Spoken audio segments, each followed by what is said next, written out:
오늘도 하루를 주시고 말씀 앞에 세워주신 주님께 감사합니다. 하나님 말씀 마태복음 7장 11절 12절 말씀입니다.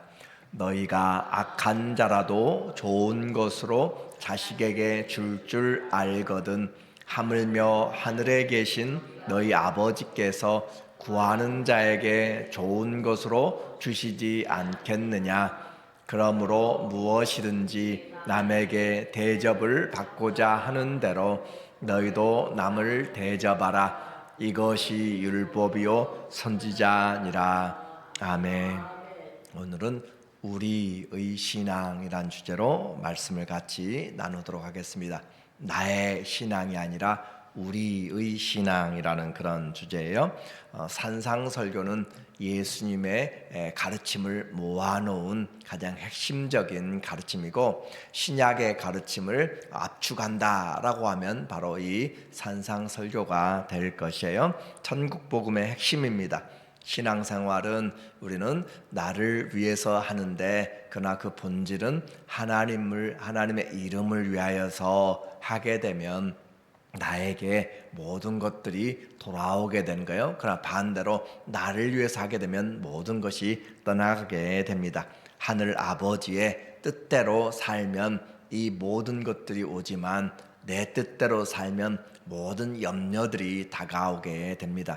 그러므로 신앙생활은 우리에게 중심을 잘 잡으라고 이야기를 해요. 푯대를 잘 보라고 이야기하고, 나를 위한 그 신앙이 아니라 주님을 위한 신앙, 내가 살면 망하고 주님이 살면 승리하게 되는 신앙을 우리에게 가르쳐 주고 있습니다. 그래서 우선순위라는 표현을 자주 사용합니다.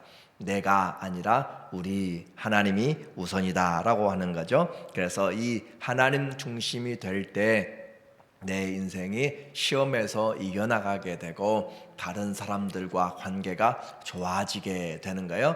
자기를 위한 관계를 하게 되면 모든 것이 뒤틀어집니다. 우리는 우리의 교회만, 또 세상에도 보면 3억 정도가 사는데 자기만 위해서 살면 모두가 다 문제가 되는 것이에요. 내 중심이 아니라 그리스도의 중심이 될 때 우리에게 하나님과 화목하고 이웃과 화목하게 되는 가장 원리적인 삶이 바로 이 산상설교에서 하나님의 뜻을, 이름을 위하는 주 기도문입니다.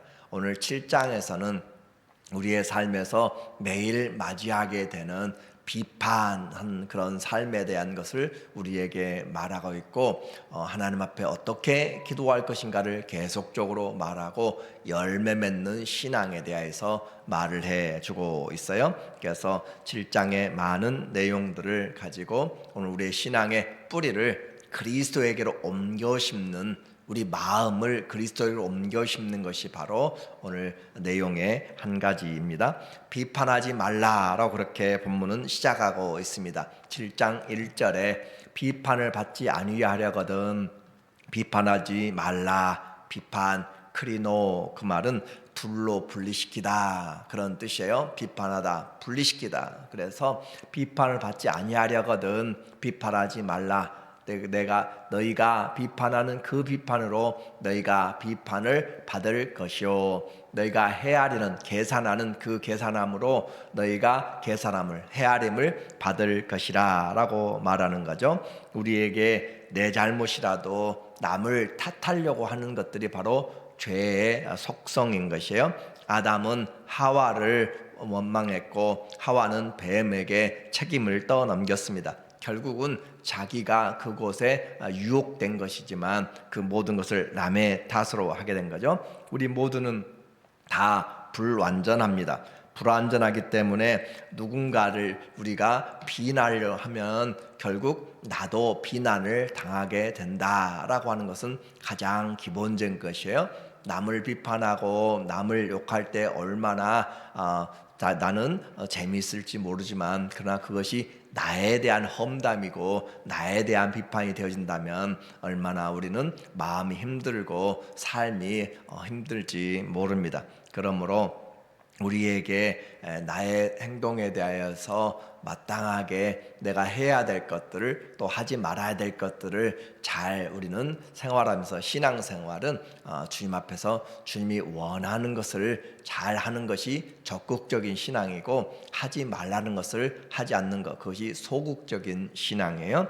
오늘 우리에게는 경쟁심, 또 열등감, 자존심 이런 것들이 있어서 남과 항상 비교하면서 우리의 삶을 살아가게 됩니다. 내가 가졌어도 상대방보다 더 못 가진 것 같으면 상대적인 박탈감이 되는 것이에요. 그래서 우리에게 하나님을 보지 아니하면 아무리 많은 것을 받아도, 오늘 여러분이 가서 돈을 아무리 많이 벌어도 다른 사람과 비교하게 되면 아무것도 아닌 거예요. 머스크라든지 다른 사람들에게 비교하면 정말 아무것도 아닌 것이 되는 거죠. 그래서 우리는 다른 사람과 비교가 아니라 하나님이 내게 주신 그 은혜들을 생각하면서 하나님 앞에서 족한 것들을 아는 것도 참 지혜롭고 은혜가 되는 거죠. 그렇지 않으면 염려가 많아져서, 그래서 내일 일을 미리 앞당겨 가지고 염려하지 말라라고 하는 것이죠. 사단은 우리를 부추겨서 상대방을 시기하도록 만드는 거예요. 내가 비판받지 않으려면 하지 말라. 내가 비판을 세밀하게 하는 만큼 그것은 다 칼이 되어서 우리에게 되돌아오는 것이에요. 3절에 말하고 있습니다. 어찌하여 형제의 눈 속에 있는 티는 보고, 조만한 티끌은 보고 내 눈 속에 있는 들보는 깨닫지 못하느냐. 들보는 아주 큰 것을 말해요. 그래서 내게는 아주 큰 그런 흠이 있는데 그것은 보지 못하고 남의 있는 것을 보고 그렇게 비판하고 있으면 안 되는 것. 보라, 내 눈 속에 들보가 있는데 어찌하여 형제에게 말하기를 나로 내 눈 속에 있는 티를 빼게 하라 하겠느냐. 외식하는 자여, 가면을 쓴 자여, 그 말이에요. 형식적으로 외식하는 자여, 먼저 내 눈 속에서 대들보를 빼내라. 그래야 그 후에야 밝히 보고 형제의 눈 속에는 작은 티를 빼리라. 자신의 허물은 덮어두고 남의 허물만 들추어내는 것, 이런 것이 바로 비판, 우리에게 외식이다. 그렇게 가면을 쓴다라고 하는 거죠. 그래서 우리는 비판하는 자리에, 죄의 자리에 오래 앉아 있으면 같이 물이 들게 됩니다. 악인의 꾀를 좇지 말고 악인의 생각을, 악인과 함께 그 생각들을, 악한 생각들을 하게 되면 계속 생각이 우리의 몸을 움직이게 만들어요. 생각이 말을 낳고 말이 행동을 낳게 되는 거죠. 그래서 악인의 꾀를 좇지 말고 죄인의 길에 서지 말고 오만한 자의 자리에 앉지 말라라고 하는 것은 죄의 강도를 이야기하는 것이에요. 그래서 함께 오래 있으면 물르게 된다.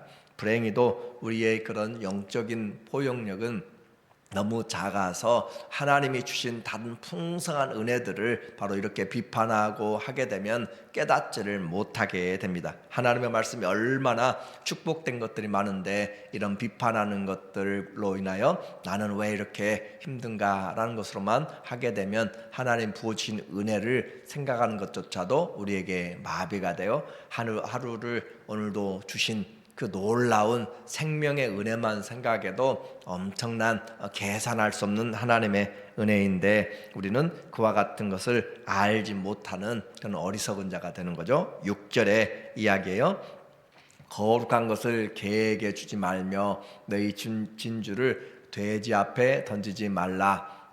그들이 그것을 발로 밟고 돌이켜 너희를 찢어 상하게 할까 염려하라. 거룩한 것, 개와 돼지는 유대인들에게 가장 부정한 짐승들 중에 하나예요. 그래서 개에게 거룩한 것을 주어봤자 아무 유익이 없고 돼지에게 진주를 주어봤자 그건 아무 가치가 없다라고 하는 거죠. 그래서 비판하는 자는, 그 말이에요, 비판하는 자는 아무리 성경에 좋은 것들을 주어도 항상 마음이 삐딱하게 되고 마음이 부정적이고, 그렇게 되면 하나님의 말씀의 보석들이, 하나님의 말씀의 은혜들이 내 안에 들어오지를 않는다라고 하는 거죠. 돌짝 같은 그런 마음들, 그런 길가같이 아주 다져져서 도무지 말씀의 씨가 들어가지 않는 것과 같은 것이에요. 그래서 비판하면 우리에게 하나님의 말씀에 은혜가 있지 않다. 그래서 신앙은 나를 살피는 것이 첫째가 되는 것이고, 그리고 그 첫째 나를 살피는 것의 첫째에 그것은 이제 말에서부터 신앙이 시작되는 것. 그래서 믿음의 말을 하고, 덕을 세우는 말을 하고, 은혜를 끼치는 말을 하고, 선한 말을 하고, 위로의 말을 하고, 우리의 말에서부터 축복이 나가고, 말의 그 열매로, 혀의 그 열매로 우리가 살아간다. 죽고 사는 것이 혀의 입술에 달려있다라고 하는 것은 결코 과장된 것이 아니에요. 그래서 부정적인 말을 자꾸 하게 되면 그 삶이 내 인생을 만들어가는 것이고, 항상 믿음의 말을 하게 되면 자꾸 주의 말씀을 내가 믿음으로 감사를 하게 되면 더 많은 감사들, 세밀한 것까지, 다른 사람들은 느끼지 못한 그런 세밀한 감사까지도 있게 되는 것이에요. 우리가 일어나서 기도하고 오늘 아침에도 눈을 떠서 하나님, 내가 이렇게 눈을 뜰 수 있어서 얼마나 감사한지, 피곤하고 힘들어도 또 기도할 수 있는 그런 은혜의 시간들, 일할 수 있는 것들, 움직일 수 있는 것들, 만날 수 있는 것들, 대화할 수 있는 것들 얼마나 감사한지 몰라요. 그러므로 우리의 마음이 주님 앞에서 부드러워지면 하나님이 있는 자에게 더 은혜 위에 은혜를 부어주시기 때문에 우리의 삶에서 항상 하나님 중심으로 생각하면 하나님이 염려가 아니라 감사가 넘쳐나도록 해요. 그래서 비판하지 않는 것, 우리의 삶에서 앞으로 나는 절대 비판하는 그런 사람들이 되지 않겠다라는 것은 아주 중요한 거죠. 그리고 기도의 습관을 이야기합니다. 7절에 말하기를 구하라 그리하면 너희에게 주실 것이요, 찾으라 그리하면 찾아낼 것이요, 문을 두드리라 그리하면 너희에게 열릴 것이니. 그래서 기도, 주님이 가르쳐주신 기도, 그것은 새로운 예수님의 공동체, 천국의 공동체, 또 교회의 공동체가 앞으로 해나가야 될 가장 중요한 비전 선언문이라고 했어요. 그런데 그 기도가 너무 중요해요. 그런데 이방인들과 같이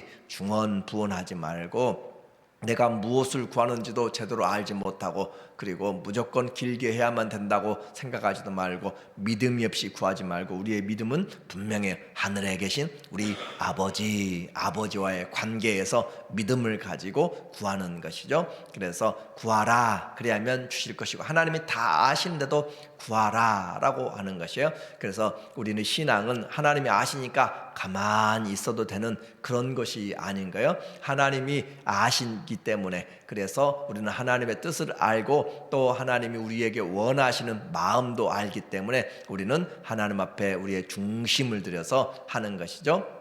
찾으라 그리하면 찾아낼 것이요, 문을 두드리라 그리하면 너희에게 열릴 것이니. 이것은 기도의 강도 또는 기도의 연속성을 지금 계속 이야기하고 있는 거예요. 어떤 것은 구하면 우리가 얻을 수가 있는 것이고, 찾을 때 찾아내야 될 것이 있고, 또는 두드릴 것도 물론 있어요. 그리고 뿐만 아니라 우리에게 더 적극적인 신앙으로 구하여서 또 구하는 이마다 받을 것이요, 찾는 이가 찾아낼 것이고, 두드리는 이에게는 열릴 것이니라 라고 그렇게 말하면서 우리에게 하나님 앞에서 끝까지 지속적으로 그렇게 믿음을 가지고 구하라 라고 하는 것에 그런 중심을, 지속성을 말하고 있어요. 그래서 기도는 누가 하는가? 하나님 앞에 겸손한 자가 하는 거죠. 내 힘으로 살지 않고 하나님의 힘으로 사는 자들이 기도하는 거예요. 그러니까 기도하지 않는 것은 죄죠. 왜 그래요? 내가 내 힘으로 살아가려고 하는 것이기 때문에 그래요. 기도하는 것은 하나님이 나와 함께 하는 것이고, 하나님의 영광을 위해서 그 일들을 해가는 것이고, 내 목적이 아니라 아버지의 뜻을 이루기 위해서 기도하는 것이고. 그래서 우리의 일은 없습니다. 예수님을 믿고 나서는 내 일이 없어요. 다 누구의 일인가? 그리스도 예수의 일입니다. 내가 먹고 사는 것도 다 먹든지 마시든지 주의 하나님의 영광을 위해서 하라라고 하잖아요. 살아도 주를 위해서, 죽어도 주를 위해서 산다라고 하는 것처럼, 예수 그리스도를 믿으면 나는 죽고 그리스도가 살기 때문에 내 일이 없고 주님의 일이에요. 그러므로 내 일과 주님의 일이 함께 묶어지는 거예요. 바울은 그래서 내 복음이라라고 그렇게까지 말하고 있어요. 주님의 복음인데 내 복음이 됐어요. 왜 그래요? 주님이 나를 불러서 그리스도의 복음에 나를 묶어주셨고 나에게 맡겨주셨기 때문에 나는 날마다 죽고 주님이 내 안에 살아서 주님의 복음, 곧 내 복음이 된 것이죠. 그래서 주님과 함께 주님이 증인된 삶을 살게 된 거예요. 이렇게 해서 기도는 우리에게 겸손한 자, 오늘도 우리는 하나님 앞에 내가 의사를 가는 것 찾아가는 것도 일을 하는 것도 내가 운전할 수 있는 능력이 있어도 주님 주신 은혜 안에 있는 것을 알면서 우리는 주님의 도우심으로 주님과 함께 주님의 영광을 위해서 운전하는 것이고, 그와 같이 주님으로 말미암아 사는 것이 바로 기도라고 하는, 기도할 때 그래서 예수님이 새벽 미명에 한적한 곳에 나가서 먼저 기도하신 것은 오늘도 아버지의 이름을 위해 살고 아버지의 뜻이 이루어지고 일용할 양식도 주님께로부터 오는 것이고 시험들이 와도 주님으로부터 이겨내는 것이고 죄사함도 주님의 은혜로 받는 것이고 사단을 이겨내는 것도 바로 주님이 주시는, 그래서 성도에게 기도는 호흡과 같다라는 표현을 바로 하게 되는 거예요. 기도 무시로 기도하라고 그랬고 쉬지 말고 기도하라고 그랬고 성령으로 기도하라고 그랬고, 그래서 우리는 이 기도를 통하여서 하나님 앞에 연합된 것을 같이 살아가는 거예요. 그래서 이와 같이 기도하는 자는 내 힘으로 하는 것이 아니라 하나님의 힘으로 살아가기 때문에 그 결과도 내가 간증하고 내가 영광 받는 것이 아니라 하나님이 하셨습니다, 모든 것이 주님이 하신 것입니다 라고 그렇게 겸손하게 하는 거죠. 그래서 기도는 나를 죽이는 것이고 아버지의 뜻이 살아나는 시간이 기도입니다. 우리의 기도 시간,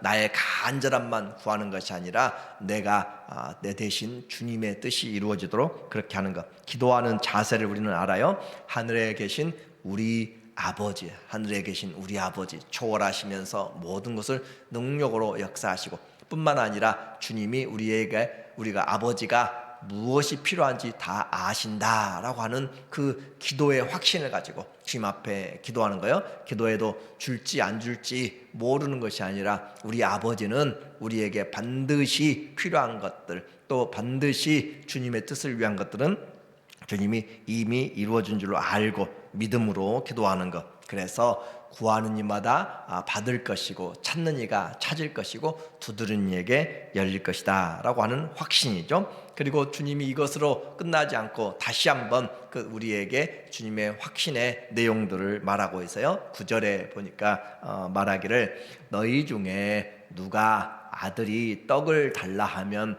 돌을 주며 생선을 달라 하면 뱀을 줄 사람이 있겠느냐. 주님이 비유를, 누구도 다 알 수 없는, 또 누구나 긍정하게 되는 그런 비유를 통하여서 기도 응답의 확신을 말씀하는 거죠. 너희가 악한 자라도 좋은 것으로 자식에게 줄 줄 알거든. 세상에 있는 악한 자들도 자기 고슴도치도 자기 새끼는 사랑한다 우리가 말하는 것처럼 세상의 악한 자라도 좋은 것으로 자식에게 줄 알거든. 하물며 하늘에 계신 너희 아버지께서, 하늘에 계신 너희 아버지, 모든 것을 아시는 아버지께서 구하는 이에게 좋은 것으로 주시지 아니하겠느냐. 주님이 우리에게 좋은 것을 주신다. 누가복음에서는 성령을 주시지 않겠느냐라고 하는 것처럼 오늘 우리에게 하늘 아버지, 세상의 사람들도 그런데 하늘 아버지가 마땅하게 우리에게 주신다라고 하고 있습니다. 그래서 하나님이 좋은 걸 주시는데 갑자기 이 말씀하고 나서 좀 이야기가 이상한 그 구절을 이야기해요. 12절의 메시지를 보면 그러므로 라고 이야기해요. 하늘의 아버지께서 좋은 걸 주신다. 그러므로, 그럼 연결이 됐다는 거예요. 그러므로 하늘 아버지가 좋은 걸 주시기 때문에 그러므로 무엇이든지 남에게 대접을 받고자 한다로 너희도 남을 대접하라. 이것이 율법이요 선지자니라. 자, 기도에서 응답을 이야기해 놓고 갑자기 너희도 남을 대접하라 라는 것으로 이것을 기독교의 황금 교리라고 그렇게 이야기해요. The golden rule 그렇게 표현하는데 이 다른 종교에도 비슷한 내용들이 있습니다.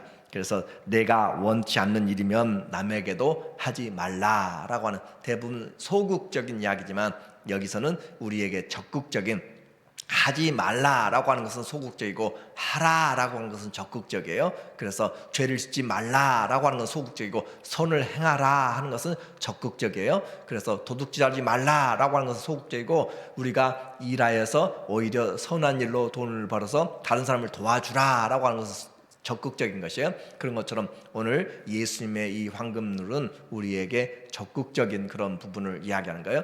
무엇이든지 남에게 대접을 받고자 하는 대로 너희도 남을 대접하라. 자, 이제 시작하면서 예수님이 비판을 받지 아니하려거든 비판하지 말라라고 했는데 우리는 거기서 멈추지 말고 칭찬받기 원하면 칭찬하는 데까지 나가야 되는 것이고, 우리에게 주님이 내가 얼마나 많은 것을 받았는지, 그래서 하나님 앞에 오늘도 이 태양을, 오늘도 이 여름에는 비가 한 번씩 오는 것이 얼마나 감사한지 몰라요. 물 주는 것도 힘들고 그래서 얼마나 감사한데 그 비들을 보면서도 우리는 값없이 받잖아요. 값없이. 그렇죠? 이 값없이 받은 이 모든 바람과 모든 은혜들을 하나님 앞에서 그렇게 받았는데 받은 것을 안 받은 것처럼 하지 말고 받았으니까 너희도 주라, 그 말이거든요. 그러므로 우리도 하나님 앞에 말할 수 없는 죄사함의 큰 은혜, 하나님의 그 크신 사랑, 영원한 생명, 하나님의 자녀가 되었고 영원한 기업을 얻게 되었어요. 그래서 너희가 받았기 때문에 너희도 주라라고 하는, 그래서 이 율법이요 선지자, 우리는 딱 생각나잖아요. 이것이 율법이요 선지자의 강령이라, 사랑이란 거죠. 사랑. 그래서 너희가 하나님의 사랑을 받았기 때문에 그래서 다른 사람도 그렇게 사랑으로 대접하라 라고 하는 거예요. 자, 기도의 목적도 나왔어요. 왜 기도하는가? 사랑하기 위해서 기도하는 거예요. 우리의 신앙생활, 하나님 앞에 나만이 아니라 하나님 사랑하기 위해서. 우리는 그래서 왜 살아가, 구원받고 왜 천국, 예수님 믿으면 천국 가는데 왜 살고 있어요? 그 하나님의 사랑을 알고 그 사랑 전하다가 가는 것이에요. 그래서 사랑이 열매고 그 사랑이 우리에게 남아있는 것이고, 예수님의 마지막 계명도 너희가 서로 사랑하라. 이제 살아가는 이유, 내가 생명을 연장받아야 할 이유, 병을 고침받아야 될 이유, 내가 지혜를 얻어야 될 이유, 그 모든 것은 하나님을 사랑하고 지체들을 사랑할 기회를 얻는 것. 그래서 오늘도 살아가는 것은 사랑할 기회를 얻는 것이기 때문에 그것이 우리에게 축복이다. 내가 남을 비판하면 자유로운 것이 아니라 나도 그 자리에 그렇게 되돌아오는 것입니다. 그러므로 적극적으로 우리는 사랑하는 것. 우리는 내가 자녀를 자랑하면 자녀가 없는 사람은 얼마나 상처를 받는지 몰라요. 그러니까 우리에게는 나는 좋아질지 모르지만은 바꾸어서 생각하면 상대방이 얼마나 힘들 것인가. 내가 무엇이든지 남에게 대접받고자 하는 대로 너희도 남을 대접하라. 상대방이 나에게 칭찬해 주기를 원하면 나도 그분을 칭찬하고 내가 그를 아름답게 여기고 귀하게 여기고, 하나님도 마찬가지예요. 너희가 내 말을 존귀하게 여기면 나도 너희를 존귀하게 여기리라. 오늘 받고 싶은 대로 하는 것은 바로 사랑입니다. 기도하는 것도 사랑하고 또 우리의 삶도 사랑의 목적으로 오늘 남을 대접받고자 하는 대로 우리도 적극적으로 이제 섬기고 사랑함으로 하나님의 뜻이 우리 안에서 이루어지는 귀한 믿음의 삶이 되기를 예수님의 이름으로 우리 신앙이 되기를 축원합니다. 아멘. 하나님 아버지, 내가 살면 우리는 염려가 많습니다. 그러나 내 안에 그리스도가 살면 감사가 넘칩니다. 주님, 사람들에게 내가 대접받고 싶은 대로 하나님의 사랑을 받았으니 그 사랑 전하고 남은 삶 사랑하다가 주님 앞에 설 수 있도록 사랑의 많은 열매를 맺어가는 우리 모두가 되게 하여 주시옵소서. 예수님의 이름으로 기도합니다. 아멘.